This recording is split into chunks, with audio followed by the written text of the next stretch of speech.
If you're watching this, then you may already kind of have the concept in place, but motivation doesn't work unless you do a few certain things. So in this video, I'm going to tell you what these things are, right?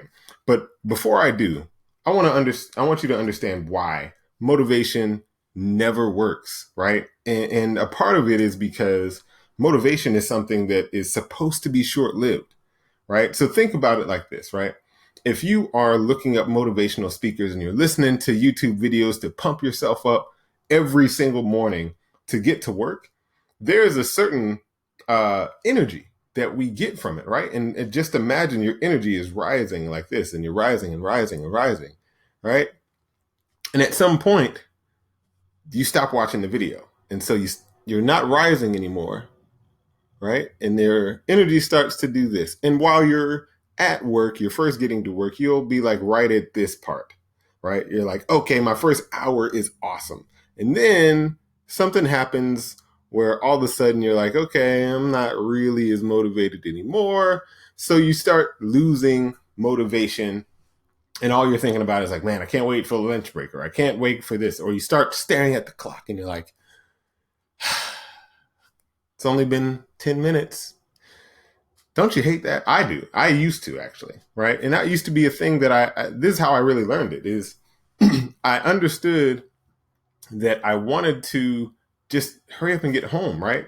And a part of my problem is actually what I'm going to reveal to you later on. But ultimately, the problem that I had was like, man, I just can't wait to get home. I don't know what it is, but I just lose motivation all the time, right? And the problem ultimately for me was that I couldn't focus, right? My job performance suffered because I wasn't focusing, right? And this is something that a lot of times is maybe for you, some of you, but for me, what I ended up telling myself because of that feeling is a story that was, I want to escape, right? I want to be free of this job. I want to have this life that I imagine that's so easy and so fun and so all of these things, right? And the problem that you have when you face that is that you don't know what you don't know, right? Now that I have been self-employed for a little bit over, I'll say a few years, right? Let's say 3 years, right? Generally speaking, I've been in self-employed for 3 years. I've been fully self-employed for about 9 or 10 months now, right?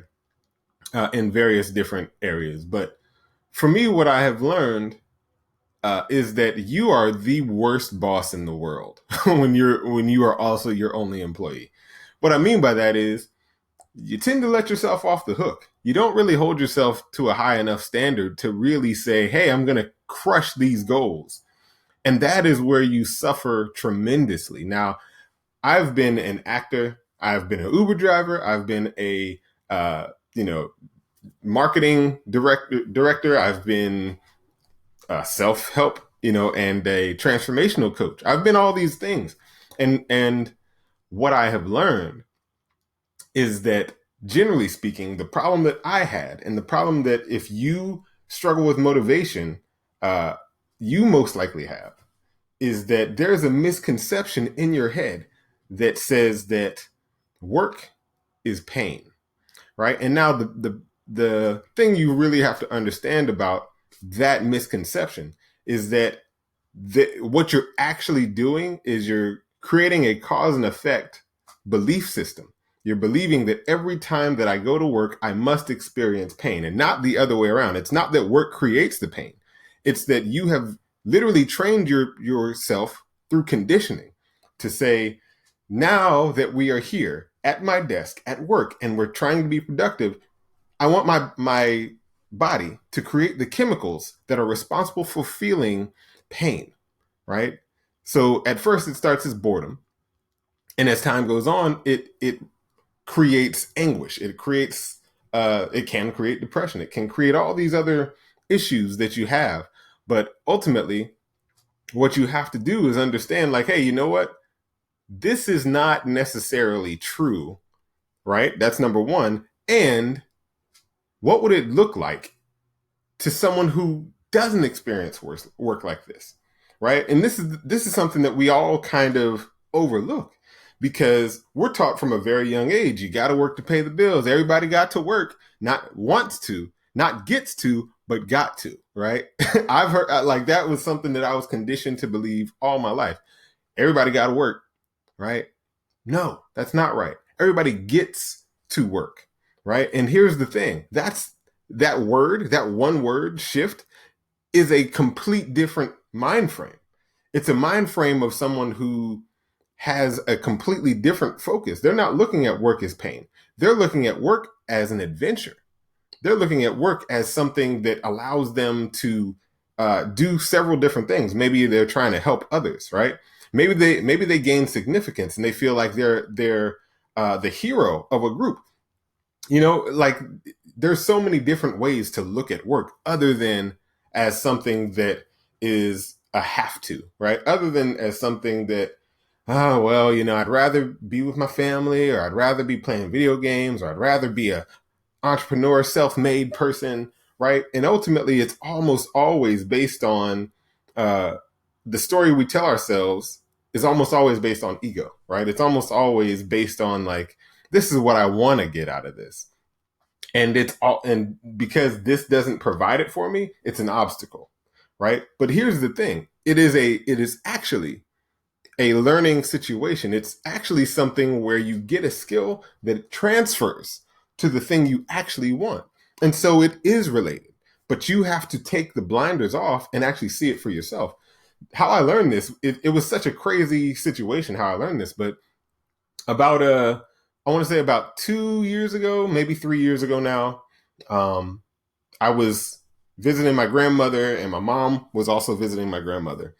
And you know, I had just started working at an insurance company about a year before that, and my mother said, "Hey, how's everything going with your job?"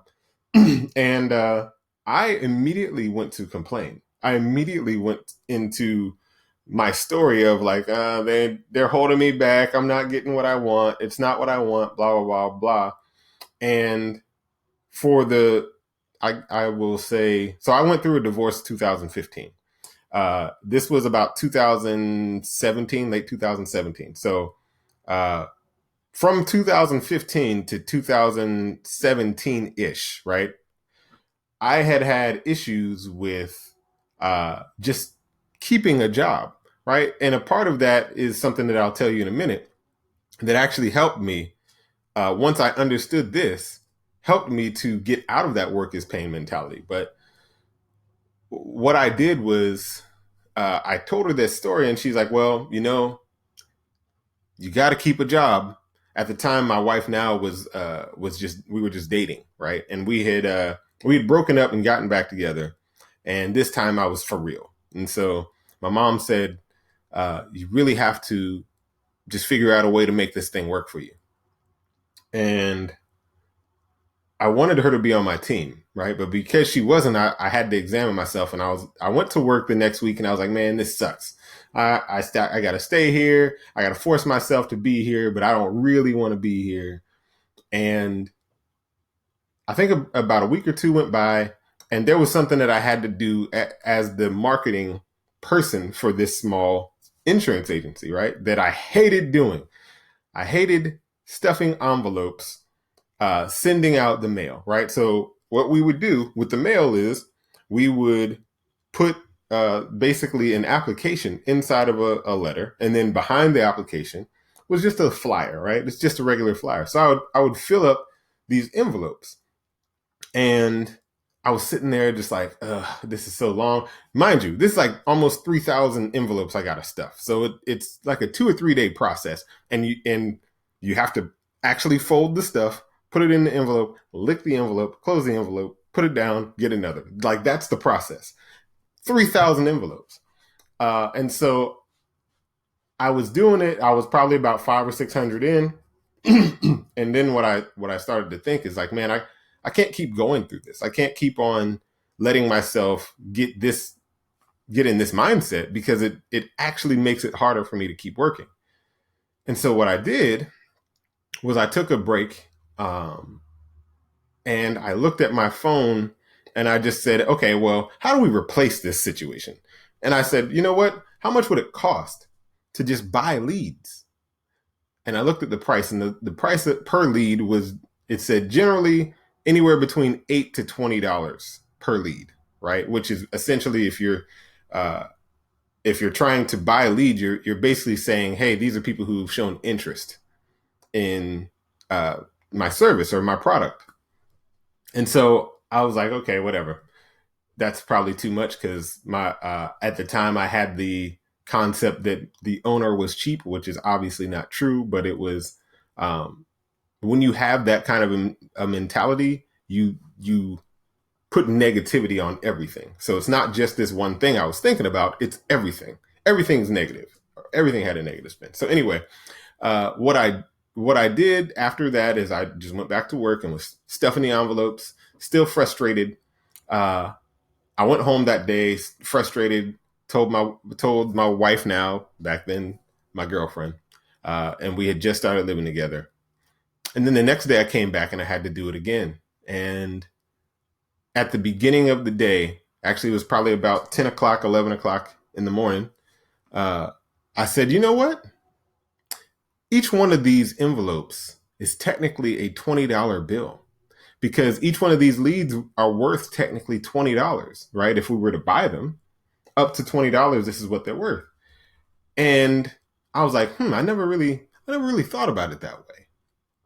And so what I actually started to do at that point was like, okay, just to not be bored, let's act like we're putting $20, a $20 bill into the envelopes, right? And every time you close the envelope, we're going to just, in our heads, not out loud, just say cha-ching. And within the next 2 hours of me doing this, I had so much more enjoyment and energy. And at the end of the day, what I realized is like, man, my job is important, right? And it gave me this sense of like fulfillment and this sense of like, I'm really doing something that is valuable.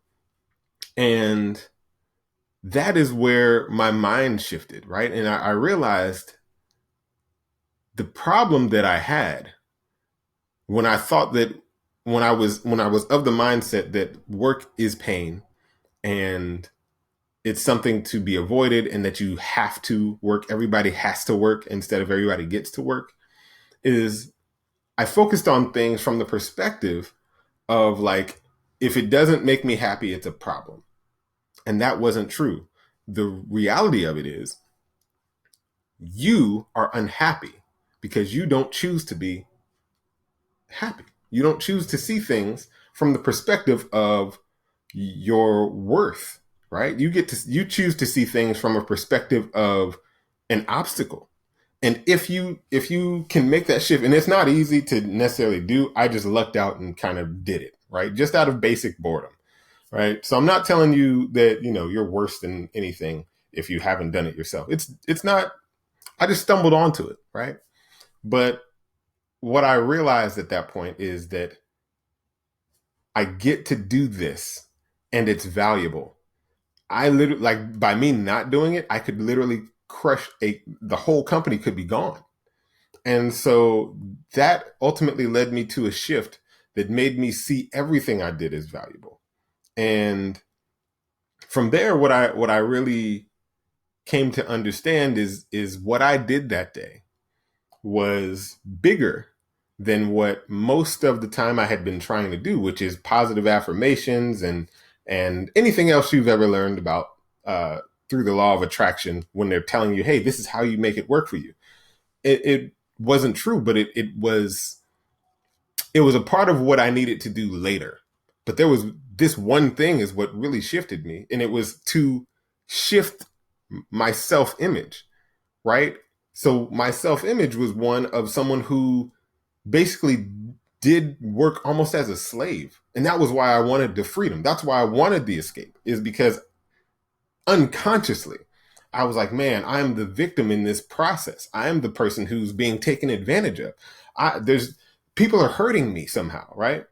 And that can't be you. If you really want to make your life feel purposeful and have fulfillment, you have to say right now, what I am doing is valuable. I have purpose. I have something making me do this that is greater than myself, something that is valuable to not just me, but to a community of people who are important to me.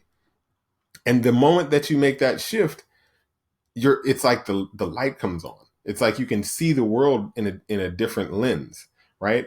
And that's ultimately the thing you have to do. You have to shift your self-image, right? So anything you want to do, you have to say, I am doing it. How would it, how basically here's the process I go through, right? Ultimately, this is how from that point, I shifted my focus and said, okay, well, I'm going to be an entrepreneur. And I did that because that was what I always desired, right? What do I want? That's question number one, right? You always focus on what you want. If you're thinking about, I don't want this, I don't want that, you're a victim, right? And any decisions that you make from that mindset will keep you in a victim mindset. You can't not be a victim by focusing on what you don't want, even if it's only to point out the thing that you don't want. You have to be able to locate, to be specific about, like, this is what I want, right? Question number two, why? Why do I want this? Depending on where you're at in your life, right? For example, with me at the beginning of the story, what I wanted was to be free, right? And so my why would have been different than it is when you are free. Knowing that, you have to understand that your why will change. The reason why you do things will change when you change your self-image, right? And so you have to ask yourself, why do you want this thing, right? So, for example, if you are someone who wants to buy a house, right? Why do you want to buy a house? What your first instinct will probably be is to say something either egotistical in one direction or egotistical in another direction. The first direction is to say something to puff yourself up, to be like this will show those guys who said I couldn't do it. Right? You'll be thinking about, like, almost revenge, right? And you're doing it from a place of hurt. And that's not good for you, because that's, again, a victim mentality. It's a different way of approaching a victim mentality, but you're still reacting through your victim mentality. The other way is the martyrdom mentality, which is to say, oh, well, it's going to give my children something valuable, and it's going to make us really be able to connect and be a family, right? And the funny thing is that answer can be wrong and right. I don't know how to explain that other than to say that the answer that is more altruistic and sounds like I really am just giving this can be wrong and right. And what makes it wrong is when you see it as a martyrdom thing. Martyrdom basically means that you're sacrificing yourself, right? So if you buy a house and you're saying, I'm only doing this so I can give my kids something, right? Or I'm only doing this for this other person, and you have no selfishness whatsoever. The problem is that you can, again, lead yourself back to a path of victimhood by saying things like, man, no one really shows me appreciation. No one loves the fact that I'm sacrificing all of these things for them, right? And so really this is the thing. Whatever your purpose is, right? Whatever your why is going to change. And it changes based on where you are in your self-image, right? So anytime that your self-image changes, it will also change your why. Knowing that is important. No matter what your why is, I'm not asking you to be perfect. I'm asking you to understand what you need and what you want and how to shift your self-image to get it, right? So after you know why you want it, this is the question that I feel like is uh, the most reasonable to shift to at this point. Now, this is a question that almost no one really has ever told me to ask this question, but this is just what makes sense to me, and this is what I do for myself and anybody else who I talk to that needs help with something like this. I say, what would it look like to have it? Right? What would it look like? Not, and this is where people say like, you've got to visualize. Maybe, I don't know, but what would it look like to have it? Like, what would your life be like? Right?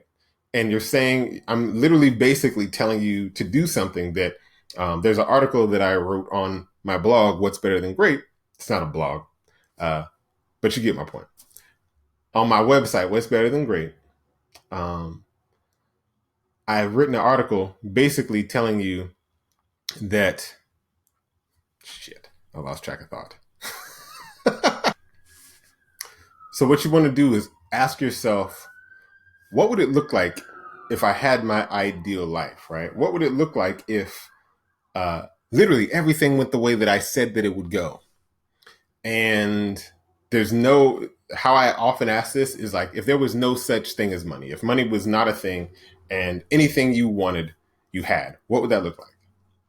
Right. And when you ask, if you ever get the chance to ask somebody this, watch them. Just watch everything that they say and do after that, because they immediately, I know everything I want. Even if they said before, I don't really know. I don't really know what I want. Right. This is the key to unlocking people a lot of times, because they almost automatically go from like, I want this thing, to all of the self-limiting, like the doubts, right? They go to the like, yeah, I want it, but realistically this and this and this, and the average business only succeeds at 10%, and like they tell you all the reasons why it couldn't work. So by taking away the obstacle in their mind, which is usually money, they just spring forth everything. So for me, right, what my life would look like is, to be honest, and it's a thing that always is evolving, because you don't necessarily know what you want 100%. You just think you know, right? And it's almost always based on your past self-image. So for me, I wanted Lamborghini, Ferrari. I wanted a multi-million-dollar mansion. I wanted all of these things, and to some degree, it would be nice to have. It's not really to me now, what's most important is different. That's pretty much the best way to say it. So if I do end up getting a Lamborghini or a Ferrari or a multi-million-dollar house, cool, right? I mean, I get a fast car. It'll probably have little cool buttons and stuff, but ultimately, I enjoy where I'm at. I enjoy the process of learning how to grow, right? And so, anyway, what I'm saying is this: what do you want, right? Why do you want it? And what would it look like if you already had it, right? If you can do that, then you're like, I would say like 80% of the way there, because you know what you want and what your life would look like. And this is a part of what I tell people to do when I say to write out your perfect day, right? I mentioned my perfect day formula, how to write out a perfect day, in my book, Manifest Anything. If you haven't checked it out, that would be a cool thing to do. But if you write out your perfect day, this is what I did. I wrote out my perfect day as a story, as though I'm waking up, this is what I go through, and then at the end of the day, this is how I feel about my day, right? Doing that just clears up a lot of fog. And then you get to say, okay, well, if that's my perfect day, who is the type of person that would have that, right? Who would I have to be for that to be me, for that to be my true day in my consistent lifestyle, right? My consistent day would be this. And that is where the shift comes, generally speaking. Understanding who you would have to be to have the things that you want in your life.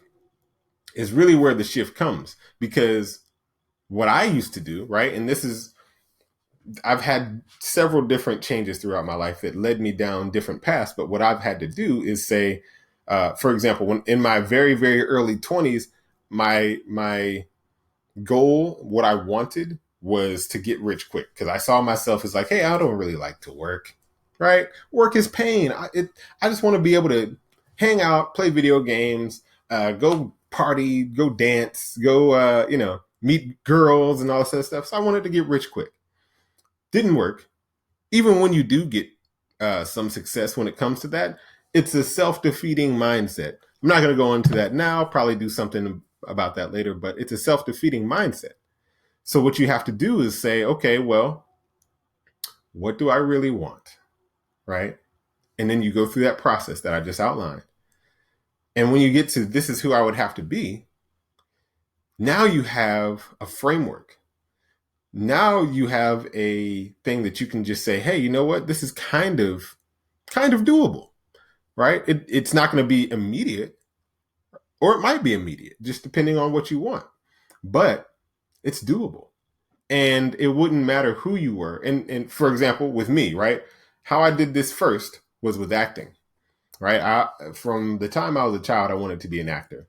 And there was obstacles in the way, not going to get into all of that. But when I finally decided, hey, I'm going to go for this. This is the thing that I did first. I understood what your life would have to look like on a daily or weekly basis, right? And what I understood is that skills are something that you stack, right? So here's a skill, right? And let's say that this skill is being, crying on camera, which is what everybody thinks that acting really is. Like, oh yeah, I can cry on cue. So that's a skill, right? Then you can say, okay, well, here's another skill is like listening, which most people don't think about, but that's a skill in acting, is like, I'm listening to you, and I'm listening to the way you're saying things. I'm not just listening to the way you're saying things, but also your body language. I'm listening to a lot of different things, right? And then you keep stacking skills, and as you stack these skills, you become like a completely different person. It's almost unrecognizable, right? And this goes into one of the things that I believe that your focus has to be after you do make that shift, right? Once you do make that shift into saying, okay, well, this is what I want. And this is the key to motivation, right? This is the absolute key to motivation, which is what we started talking about this for in the first place, right? If you want to be motivated, right, and you don't want to ride that roller coaster of motivation, you have to find a way to be intrinsically motivated, meaning like your motivation comes from knowing that you will get your desires. So how do you know? How do you know that you're going to get the thing you want? The first thing you have to do is say, okay, well, I'm going to continuously practice being the person that I have to be to get this. And I'm going to do the lifestyle that gets it, right? Once you do those two things, it's inevitable. It's not even, it's what makes manifesting just, you don't think about it. It's effortless almost, right? You're just going through a process, right? And this is the thing that people never quite seem to have understood about the law of attraction, is that really what they're telling you is, if you want to be someone, if you want to have a different life, you want to be someone different. That's it.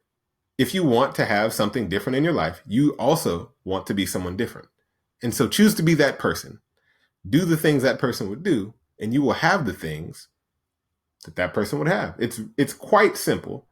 And it's so simple that we make it so much harder. And the reason why that helps you to stay motivated is because what you will see after you start doing that is that every time you take an action, you get a result, right? And every time you get a result, it motivates you to keep doing the action. Now, this is basic conditioning. This is how you train anything, right? It's cause and effect, right? You've been trained to think that work is pain. And now what you're trying to do is train yourself that the thing that you want is right here. As long as I keep doing this, I will get this. And that's how it works. That is the law of attraction. If I do these things, this is what I will have. But first, I must be the person who has it. All right. Hopefully this has helped you guys out. And if you enjoyed this video, if you learned anything about anything new, how to manifest or use the law of attraction, I wrote something about this and more in depth in my book called Manifest Anything. If you want to check it out, you can find it at what'sbetterthangreat.com/book. Okay. Thanks for tuning in, guys, and I'll see you guys on the next video. Shoot. Cancel, and